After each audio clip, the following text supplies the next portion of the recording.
Distribuição Europa Filmes do Brasil. Versão brasileira Lipsync, São Paulo. História das religiões.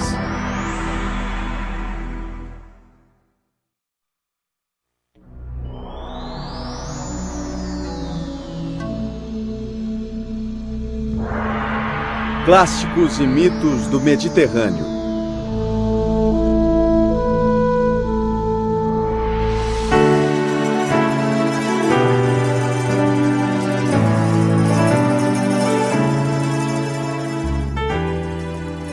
Quando um navegante contemporâneo se aproxima da costa mediterrânea, o mar escuro clareia, tornando-se uma piscina de água azul turquesa.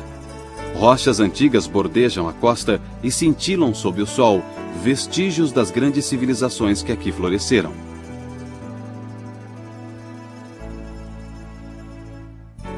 O mar Mediterrâneo sustenta civilizações há milhares de anos. É o maior mar do mundo. Acreditava-se que grandes deuses e deusas comandavam estas águas e as terras a seu redor. Teriam regido também os céus. E as misteriosas cavernas subterrâneas, onde os mortos habitariam eternamente.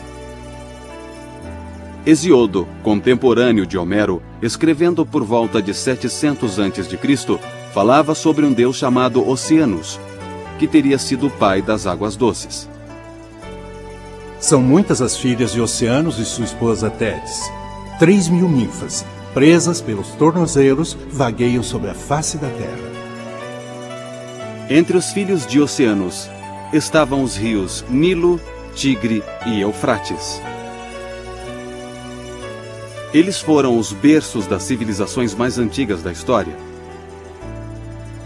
Muito antes dessas civilizações surgirem, 40.000 anos atrás, a espécie humana, já totalmente desenvolvida, começou a praticar ritos de passagem, aparentemente para atender à necessidade humana básica de realizar rituais.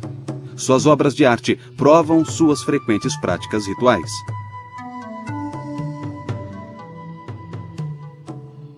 Estas imagens refletiam a crença num mundo cheio de espíritos, ou animai, com os quais podiam se comunicar.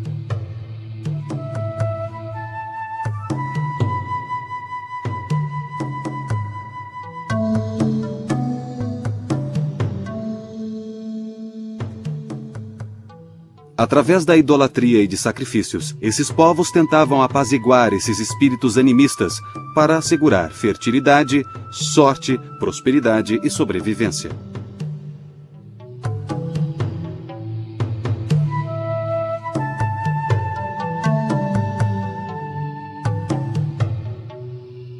Esses primeiros humanos migraram pelo mundo a pé ou em jangadas, andando ou navegando por passagens de água rasa criadas pelas variações do nível do mar. Estas variações foram causadas pelo começo e fim de várias eras glaciais, ao longo de dezenas de milhares de anos.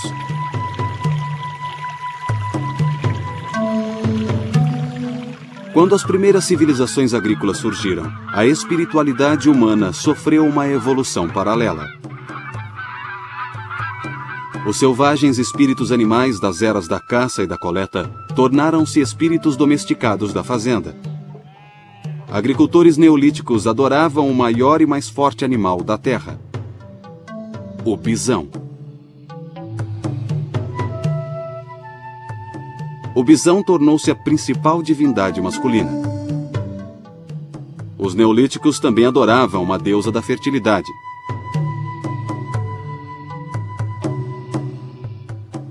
O objetivo de tanta adoração era garantir terras férteis e boa saúde para as colheitas animais e humanos. Acima de tudo, o agricultor neolítico queria manter uma harmonia natural entre os animais, as plantações e o sol e a chuva, tão vitais para a fertilidade e o crescimento. Este anseio por harmonia cósmica foi a força motriz por trás da espiritualidade primitiva. Assim como a colheita produzia alimentos para o presente e sementes para o futuro, a morte para os humanos seria a colheita e o renascimento do espírito. A harmonia da natureza era abrangente, e o sol, a lua e o céu supostamente representavam os bisões e vacas de suas fazendas. Os rituais antigos refletiam essa harmonia, e certamente as culturas primitivas criaram os mitos para explicar essa ordem cósmica. No delta, entre o Tigre e o Eufrates, surgiu a primeira civilização da Idade do Bronze, por volta de 3000 a.C. Estas eram as cidades-estados da Suméria. Esta civilização mesopotâmica marcou o início da história registrada. Um dos primeiros historiadores do mundo foi um autor desconhecido, que por volta de 2000 a.C. escreveu um poema, descrevendo o nascimento de sua terra natal, a Suméria. Quando nem o céu tinha nome, quando nem a terra tinha nome, e só existia Apsu, a primeira água doce, o pai, e Tiamat, a água salgada, a mãe, suas águas calmamente uniram-se. Este mito sobreviveu e difundiu-se porque milhares de anos antes, por volta de 3000 a.C., os sumérios tinham inventado um sistema de escrita chamado cuneiforme. Esse sistema foi usado pela primeira vez para registrar inventários, mas depois os sumérios o usaram para registrar sua dedicação aos seus deuses e mitos. Isto é o mais incrível sobre os sumérios. A sua maior contribuição foi provavelmente a língua. A língua suméria e a escrita cuneiforme dos sumérios sobreviveram à queda do Império Sumério e continuaram sendo usadas por muitos, se não por todos, os outros povos e civilizações da Mesopotâmia, como uma língua erudita. Assim como o latim, que sobreviveu à queda do Império Romano, tornando-se a língua dos eruditos durante a Idade Média. Eles descreveram cenas vívidas de deuses e deusas que regiam os céus, controlavam a existência humana e determinavam o destino de impérios. A cultura suméria marcou um grande avanço para a civilização humana. Surgiram centros urbanos, tais como Ur, Larsa e Kish. Eles criaram um sistema de leis e de governo para controlar o sofisticado sistema de irrigação que incrementava a produção agrícola.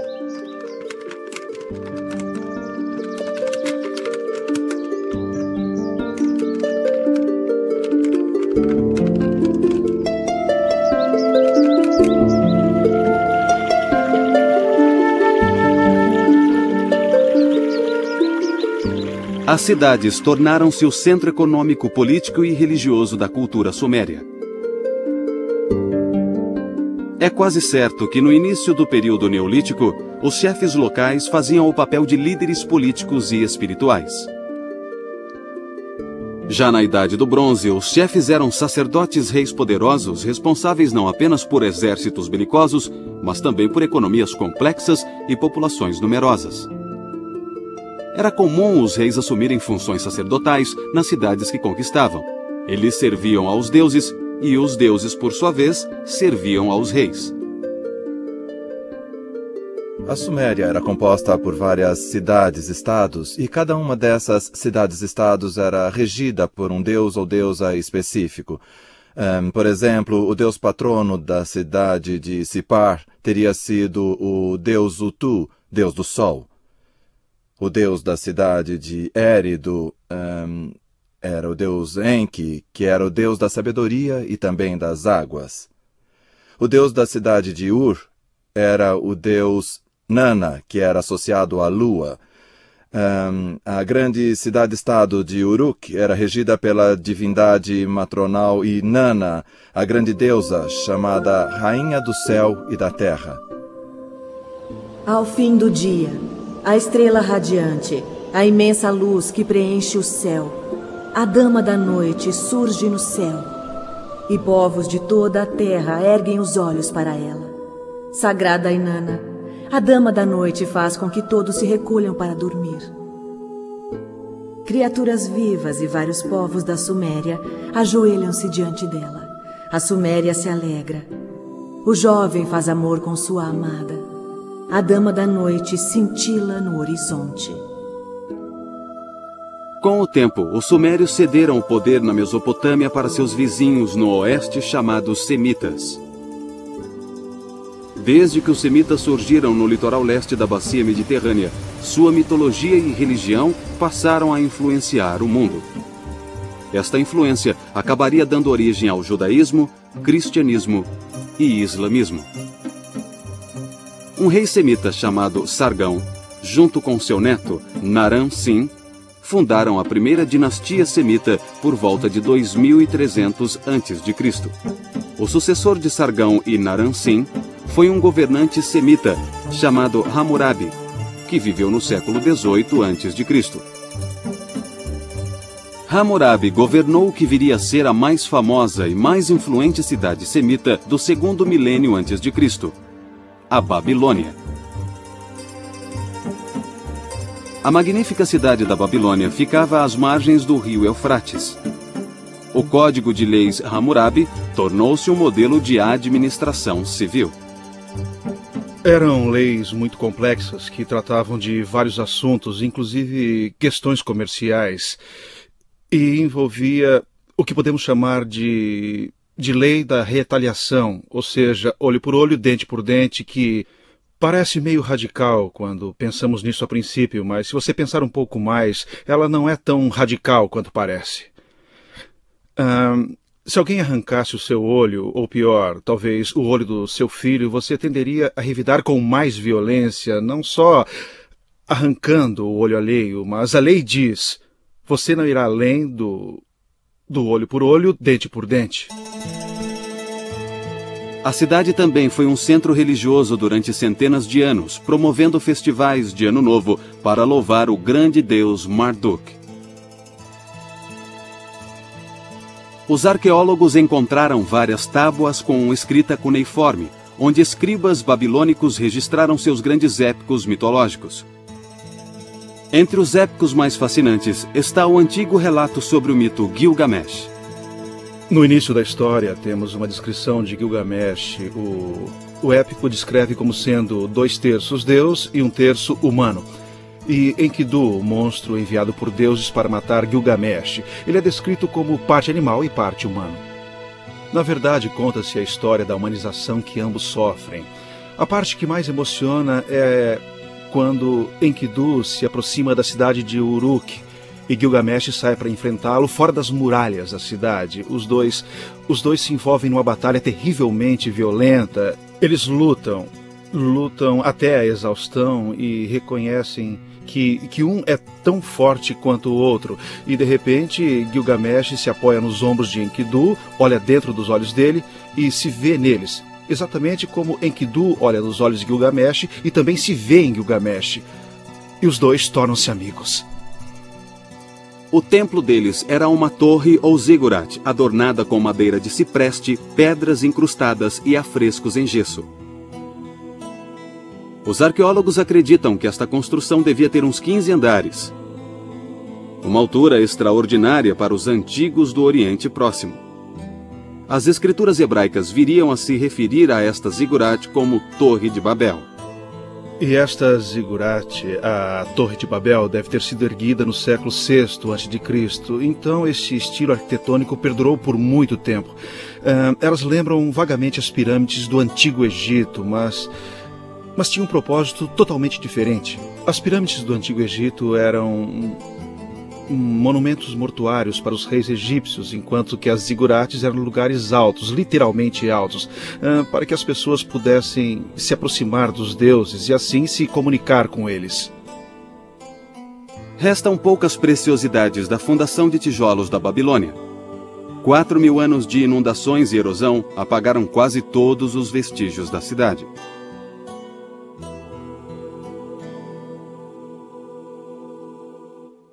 Enquanto a civilização florescia na Mesopotâmia, a muitos quilômetros ao sul surgia outro poderoso reino da Idade do Bronze.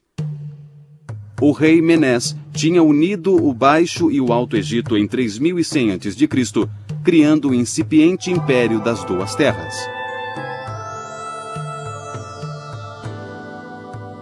Ao longo de várias dinastias egípcias, os combativos faraós empregaram muito esforço e dinheiro para consolidar suas conquistas, seu controle das rotas comerciais e estender seu domínio, tudo supostamente em honra das divindades egípcias reconhecidas nacionalmente. Cada cidade era seu próprio centro religioso, e cada uma difundia seu próprio mito da criação. Em Tebas, por exemplo, acreditava-se que o mundo descendia de Amon, de quem se dizia ser grande demais para ser examinado e poderoso demais para ser entendido. Em Heliópolis, acreditava-se que o universo descendia de Nut, as águas primitivas do vazio e do caos. Nut ficava além do Sol e do mundo inferior, cercando o cosmo. O mundo como o conhecemos teria começado quando Atum, senhor de Heliópolis, ergueu-se no topo de uma pirâmide na forma de um sol. Estas divindades multiplicaram-se em número e função, mas continuaram existindo por mais de 3.000 anos. Muitos deuses egípcios mantinham traços do animismo neolítico. Enquanto alguns desses deuses eram associados ao sol, outros eram associados a animais. Eram geralmente caracterizados como animais ou híbridos humanos com cabeças de animais. Sekhmet, deusa da guerra, tinha cabeça de leão. A esfinge, um espírito híbrido encontrado na Mesopotâmia, no Egito e na Grécia, tinha corpo de leão alado e cabeça humana, geralmente feminina. O que restou dos hinos egípcios aos deuses reflete um belo senso de devoção. Por exemplo, este hino de Tebas é dedicado a Hathor, deusa do sol e senhora do amor. Ó Senhor do céu ocidental, ó deuses do céu ocidental, ó vós que regeis as praias do céu ocidental, alegrai-vos pela vinda de Hathor. Amamos ver sua beleza brilhar. Eu digo ao seu lado que me alegro ao vê-la. Minhas mãos se alegram. Venha a mim, meu corpo diz. Meus lábios entoam hinos sagrados para Hathor. Música 1 milhão de vezes, porque amamos música. Milhões de vezes música para seu espírito gêmeo, seu Ka, onde quer que estejas. Durante vários milênios, os egípcios mantiveram-se concentrados no pós-vida. O pós-vida oferecia a todos o ideal da imortalidade espiritual. Servia para dar estabilidade às suas vidas, sua cultura e seu reino. Fico muito surpreso em ver a coerência que os egípcios tinham. Veja, por exemplo, o estilo de arte deles. A não ser por algumas exceções, ele foi muito constante durante os 3.000 anos da história antiga. A razão disso é que os egípcios deviam valorizar muito a permanência e a temporalidade. Trabalharam muito nesse sentido. Você sabe citar algum estilo arquitetônico que tenha sido mais permanente do que a pirâmide? Os egípcios se empenharam muito na preservação dos cadáveres pelo processo da mumificação. As famílias egípcias gastavam fortunas com a mumificação para preservar os corpos para a vida eterna, e mantinham as tumbas durante várias gerações, depois do falecido já estar no reino dos mortos. Os egípcios chamavam o corpo físico de Shat, o corpo espiritual de Sahu e o coração de Ab.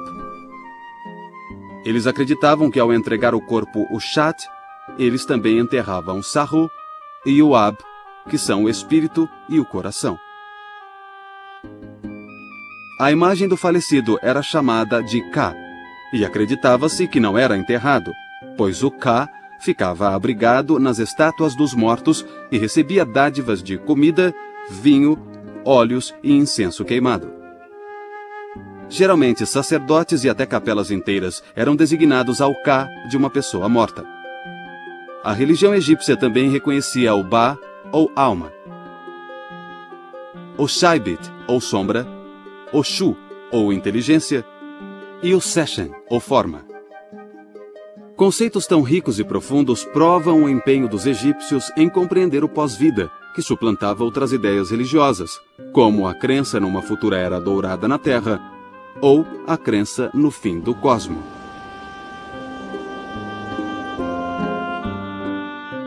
O século XIII a.C. foi desastroso para os egípcios, agora continuamente atacados por vários povos do mar do Mediterrâneo. E o Império Egípcio entrou em eclipse durante centenas de anos.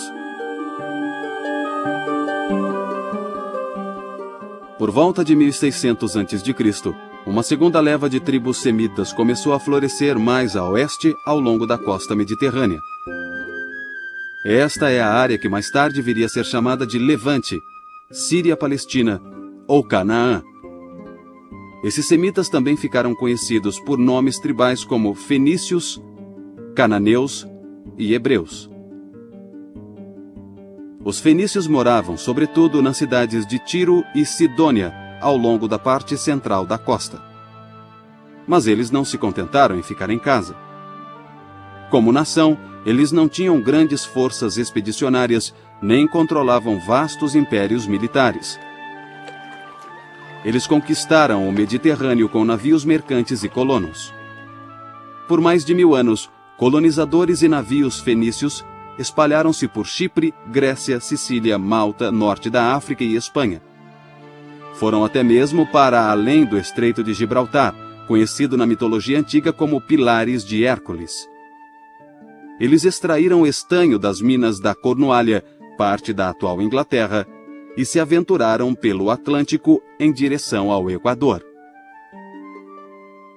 Em suas frequentes viagens pelo Mediterrâneo, os fenícios levavam 2 produtos não comerciais muito importantes: o seu alfabeto e a sua religião.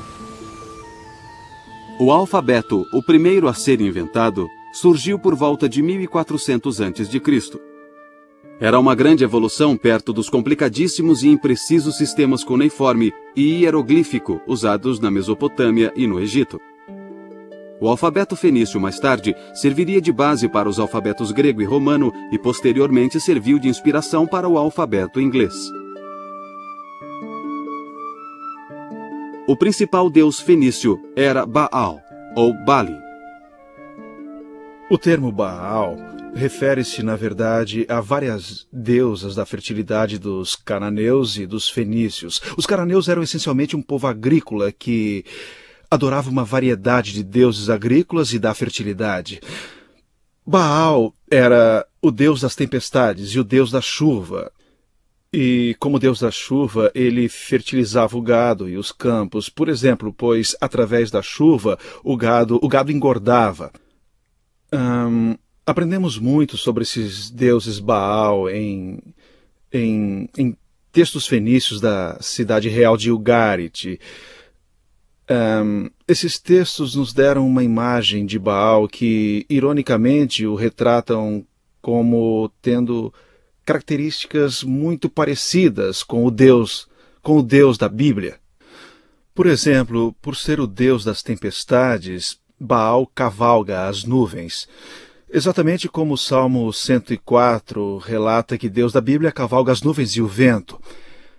Baal, como o Deus da Bíblia, era um juiz e garantia a justiça.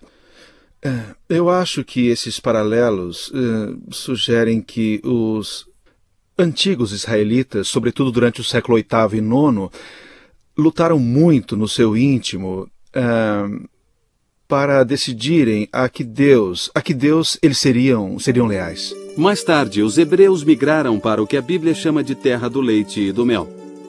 Esta é a região conhecida como Canaã, Palestina e, desde 1948, Israel. Em meio ao tumulto dos séculos XII e XIII a.C., várias cartas hititas com escrita cuneiforme falam sobre um povo do Ocidente chamado Arriauans. Os egípcios os chamaram de Aquish, e Homero chamou-os de aqueus. A história chamou-os de gregos. Os gregos surgiram na Grécia por volta de 1600 a.C. São diferenciados de seus antecessores na Grécia, porque eles falavam grego e seus antecessores não, e adoravam deuses e deusas gregos, aqueles que conhecemos como Zeus, Hércules, Atena e outros. Eles se estabeleceram na Grécia por volta de 1600 a.C. e durante os 2 séculos seguintes tornaram-se muito poderosos e muito ricos. Grande parte desse poder e riqueza veio de sua habilidade militar, de saberem lutar contra invasores e guerrear como mercenários em outras terras, mas também enriqueceram com o comércio. Nesse ponto, eles se parecem muito com os fenícios, pois comercializavam no leste do Mediterrâneo e também no oeste. Sabemos que esses gregos da Idade do Bronze avançaram a oeste até a Itália, pois algumas de suas cerâmicas foram encontradas lá, assim como foram encontradas no leste. Os arqueólogos descobriram que os gregos da Idade do Bronze, também chamados de gregos micênicos, comercializaram e lutaram por toda a bacia mediterrânea. Eles se desenvolveram entre 1600 e 1200 a.C. e trouxeram seus tesouros e saques de volta às cidadelas de Micenas, Tirins, Tebas, Orcômenos e Pilos. Os gregos micênicos às vezes se ofereciam como mercenários no estrangeiro. Numa dessas aventuras, eles viram as grandes tumbas do Egito. Viram os rituais místicos egípcios na preparação dos mortos para o pós-vida. Impressionados com esses rituais, os gregos micênicos os adaptaram às suas próprias crenças. No fim do século XIII a.C., as cidadelas micênicas, a capital hitita na Anatólia e a cidade mesopotâmica de Ugarit, estavam em ruínas. Piratas vagavam pelo Mediterrâneo e as grandes civilizações da Idade do Bronze ruíram sob seu próprio peso militar. Demoraria séculos para a Grécia voltar a exibir algum sinal de vida. Uma questão muito debatida por estudiosos é por que houve a Idade das Trevas. Por que esses grandes centros políticos, administrativos e militares existentes em volta da Grécia ruíram? Um estudioso chamado Robert Drew sugeriu que, na verdade, a classe baixa, os trabalhadores, os que serviam no segundo escalão do exército, é que se tornaram muito poderosos e passaram a comandar todas aquelas comunidades, tomando as cidadelas e fortificações das pessoas que anteriormente as dirigiam. Como resultado desse levante, que Drew acredita ter abrangido toda a parte oriental do Mediterrâneo, nós vemos a queda quase literal no caso de algumas comunidades, mas figurativa no caso de outras, dessa cultura do fim da Idade do Bronze. E muita coisa que fazia parte da cultura, as grandes cidadelas fortificadas, os governos centralizados, os arquivos e os depósitos, exigiam muitos funcionários que pudessem cuidar e também escrever, para manter registro de tudo. Uma vez que tudo isso acabou, a necessidade de escrita também acabou e então veio a Idade das Trevas, sobre a qual não existe absolutamente nenhum registro escrito. Os gregos sofreram terrivelmente. Após a ruína da civilização micênica no fim da Idade do Bronze, eles saíram das cidades em grande número, retornando ao campo ou se lançaram ao mar em busca de sustento. A Grécia perdeu quase 90% de sua população. Os sobreviventes viviam na pobreza e na ignorância. Bolsões de cultura grega subsistiram em Atenas e em comunidades do mar Egeu ao longo da costa jônica da Anatólia. Aqui os gregos preservaram a memória da gloriosa Idade do Bronze, formulando os épicos da Ilíada e da Odisseia. Por volta de 800 a.C., a população grega começou a crescer de novo. Os marinheiros passaram a comercializar com os fenícios, aprenderam seu alfabeto e voltaram para casa para difundir seu novo conhecimento. A cultura grega começou a florescer, produzindo uma era conhecida como Idade Geométrica. Isso aconteceu entre os séculos IX e VIII a.C., um tempo caracterizado por esculturas e pinturas em vaso decorados com linhas e curvas geométricas que representavam tanto formas humanas quanto abstratas. Os gregos começaram a usar o alfabeto fenício para registrar seus poemas dedicados aos deuses. Mais tarde, escreveram os épicos heróicos, inclusive aqueles atribuídos a Homero.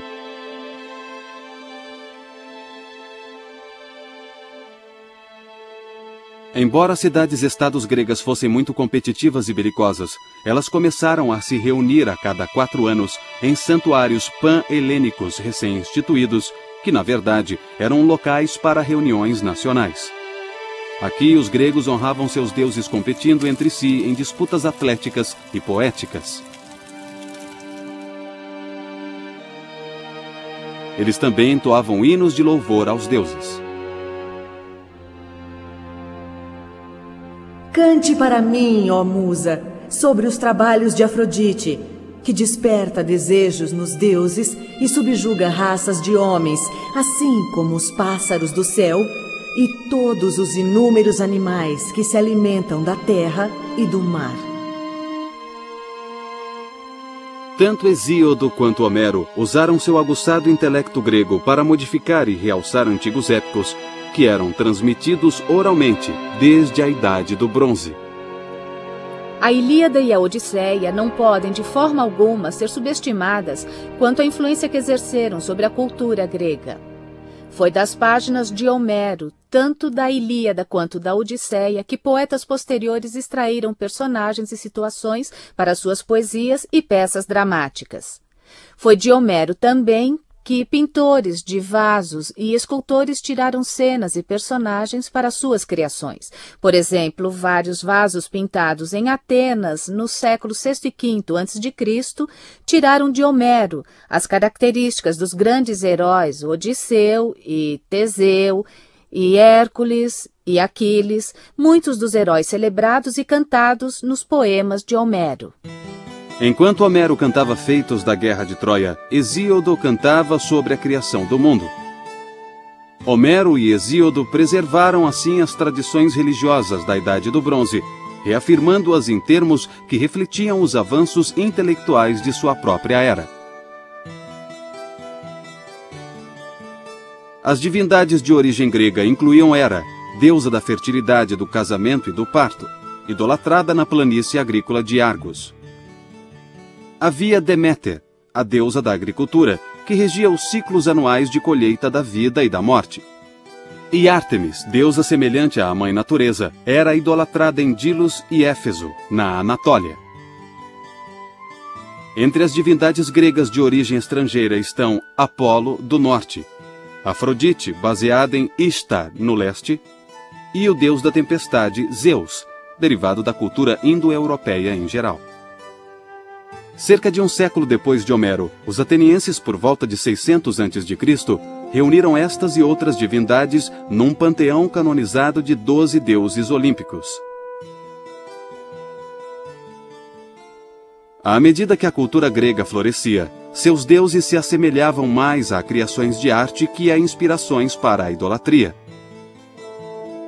Os gregos aprenderam a construir imensos templos de pedra com os egípcios. Mas esses templos não eram locais de reunião. Eram construções luxuosas para abrigar estátuas dos deuses. Os gregos decoravam os templos com colunas cuidadosamente esculpidas, esculturas tanto nas fachadas quanto nos fundos e uma belíssima estátua no centro. Guiados pela arquitetura egípcia e um dom artístico inato, os gregos buscavam a pureza das linhas e forma. Eles encontraram o material perfeito para a construção de sua arte na própria casa, o mármore. Levou 1 ou 2 séculos para os gregos aperfeiçoarem a técnica com mármore. Então, os atenienses empregaram muita energia, dinheiro e habilidade artística para construir o que talvez seja o templo mais magnífico de todos os tempos, o Pártenon. No exterior dos 4 lados do Pártenon, esculturas em relevo glorificam Atenas e seus deuses. Por dentro, o Pártenon ficava envolvido na escuridão. Paredes de mármore maciço escondiam a colunata exterior, reduzindo muito o espaço interior. Aqui havia uma imensa estátua coberta de ouro e marfim, uma imagem que se elevava sobre os visitantes. Esta era Palas Atena, a deusa da sabedoria, cujo nome significava Atena, a Virgem. Palas Atena, cantarei a gloriosa deusa em cujos olhos a inventividade cintila. Seu coração infatigável Poderosa dama, guardiã das cidades, nesta e em outra canção, eu me lembrarei de você. O Pártenon era dedicado aos deuses, mas glorificava o homem através do talento artístico humano. Homero retratara os deuses como seres próximos e acessíveis que andavam e falavam nos campos de batalha de Troia. Para cada ação humana importante, havia uma ação divina paralela. Mas esses deuses já não satisfaziam as necessidades da vida democrática dos atenienses. Os gregos começaram a procurar respostas não mais nos deuses, mas sim na filosofia.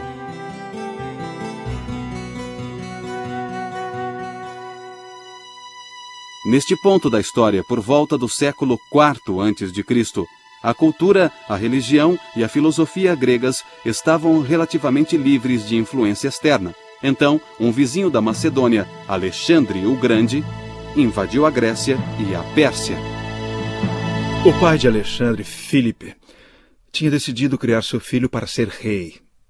Então ele providenciou os melhores tutores que estavam disponíveis, inclusive o famoso Aristóteles. Então a educação de Alexandre foi abrangente e incluiu não só filosofia, poesia e música, mas também política e táticas militares. Ele foi um carismático general de 18 anos de idade, e seu sucesso ameaçou seriamente o tradicional conceito grego de teologia. Os egípcios reconheceram Alexandre como seu novo faraó. Os persas o saudaram como o novo rei dos reis. Para esses povos subservientes do Oriente, Alexandre era Deus na terra e ele permitia que o idolatrassem. Mas em um episódio famoso de sua curta, porém brilhante carreira, Alexandre notificou aos atenienses que eles também deviam adorá-lo como um deus. Eles se recusaram. É errado ignorar as diferenças entre homens e deuses. Não devemos fazer um homem parecer maior do que é, prestando-lhe honrarias excessivas ou, ao mesmo tempo, degradando impiedosamente os deuses, nivelando-os aos homens. Ainda assim, a ambição divina de Alexandre foi a primeira de várias intromissões teológicas orientais que o mundo greco-romano sofreu. Alexandre morreu na Babilônia prematuramente aos 33 anos. A esta altura, as civilizações gregas do leste do Mediterrâneo já estavam bastante cosmopolitas. Mais de uma dúzia de cidades chamadas Alexandria salpicavam o Mediterrâneo no Oriente Próximo. Cada uma tinha seu próprio símbolo da cultura grega, normalmente um teatro ou um estádio. A mais importante dessas cidades ficava no Egito. Aqui, as vitórias de Alexandre deram origem a um novo tipo de templo dedicado às artes e às ciências. Eles o chamavam de Museion, ou museu, porque era dedicado às 9 musas, as deusas das artes. Esse templo das musas abrigava uma biblioteca, uma das primeiras bibliotecas em grande escala que nós conhecemos da antiguidade. Nessa biblioteca trabalhavam muitos eruditos, iguais aos universitários e estudiosos de hoje. Eles copiavam, estudavam e comentavam obras literárias antigas, inclusive os poemas de Homero e poemas escritos no século V, no auge do período clássico ateniense. Esses eruditos estudavam essas obras na biblioteca de Alexandria. Eles as catalogavam, as organizavam e escreviam nas margens dos livros. E essa biblioteca passou a ser um grande centro erudito. Porém, uma nova subcultura se enraizava na península, hoje chamada de Itália. Desses povos, o mais bem-sucedido foi o romano, que compartilhou muito de sua cultura com seus primos indo-europeus. Eles adoravam um poderoso deus da tempestade. Na língua indo-europeia original, o nome do deus da tempestade era Diaos. Em grego, pronunciava-se Zeus. E em latim, Io. Ao nome Io, os romanos adicionaram sua palavra para pai, pater. chegando assim ao nome do seu deus da tempestade, Júpiter, ou como o chamamos hoje, Júpiter. Nos primeiros anos, um período que durou de 500 a 50 a.C., a República Romana defendeu e expandiu seus territórios. As semelhanças culturais entre os gregos e os romanos aumentaram quando os romanos conquistaram a Grécia em 146 a.C. Eles drenaram a Grécia de toda a sua arte, poesia e pensadores, adaptando-os o máximo possível à língua latina e a seu estilo itálico. Muitas vezes, eles tomaram emprestados deuses e deusas até na aparência. No caso de Apolo, por exemplo, pegaram o nome também. Em outros casos, eles misturaram esses deuses e deusas com divindades itálicas locais. Os romanos acharam equivalentes locais para os 12 deuses gregos olímpicos. Por exemplo, o deus romano Netuno era equivalente a Poseidon, deus do mar. Mercúrio era associado a Hermes, o deus grego que levava almas mortas para Hades. Vênus era equivalente à grega Afrodite, deusa do amor. Finalmente o amor chegou. Eu orei para a musa e ela me atendeu. Vênus o colocou nos meus braços, fazendo por mim o que tinha prometido. Que minha alegria seja cantada. Aqueles que não têm nenhuma, contem-na em uma história. Nós nos encontramos e somos ambos dignos. O Império Romano era uma mistura de religiões. Seu imenso tamanho explicava a variedade de influências. Mas você, romano, deve se lembrar. Precisa guiar as nações por meio da sua autoridade, pois esta é a sua habilidade. Deve enxertar tradição à paz, mostrar piedade aos conquistados e lutar até que os duros tombem. Muitos cultos e religiões foram assimilados nesta colcha de retalhos. Os egípcios ainda se pareciam muito com seus ancestrais, que durante milênios adoraram seus faraós como deuses. O culto em Roma agora se voltaria ao pai de Augusto, Júlio César. O culto ao imperador difundiu-se pelo Império Romano em poucas décadas. Mas um grupo de adoradores se destacou quando se recusou a seguir essa prática. Era um grupo de judeus palestinos que acreditava num Salvador a quem chamavam Cristo. No início, o cristianismo era um entre vários cultos das terras conquistadas por Roma. No século IV d.C., o imperador Constantino promulgou o Édito de Milão, tornando o cristianismo uma religião aceita no Império Romano. Mais tarde, ela tornou-se a religião oficial de Roma. Mas muitos séculos depois de o cristianismo se tornar predominante, antigas tradições pagãs ainda afetavam a iconografia cristã, quando mitos grecos-romanos foram retratados na arte judaico-cristã. Séculos se passaram, mas por fim, os antigos mitos e religiões do Mediterrâneo cederam totalmente a uma nova ordem. As três grandes religiões ocidentais, cristianismo, islamismo e judaísmo, todas elas monoteístas, suplantaram todas as religiões politeístas e todas as mitologias que haviam prosperado na Grécia, Roma, Egito e terras do Oriente Próximo. Durante toda a antiguidade e até bem depois, mitos foram maneiras poderosas de explicar o mundo. Os mitos, pelo menos, tentavam explicar o que as pessoas, de outra forma, jamais entenderiam. Em termos simbólicos ou espirituais, a perspicácia da mitologia antiga às vezes se iguala ou mesmo excede a mais profunda teologia da nossa era científica moderna. Hoje poucos adoram as divindades mitológicas das antigas civilizações do Mediterrâneo, mas as crenças e princípios constituídos nos primórdios da história ocidental continuam a nos moldar de forma poderosa, ainda que invisível.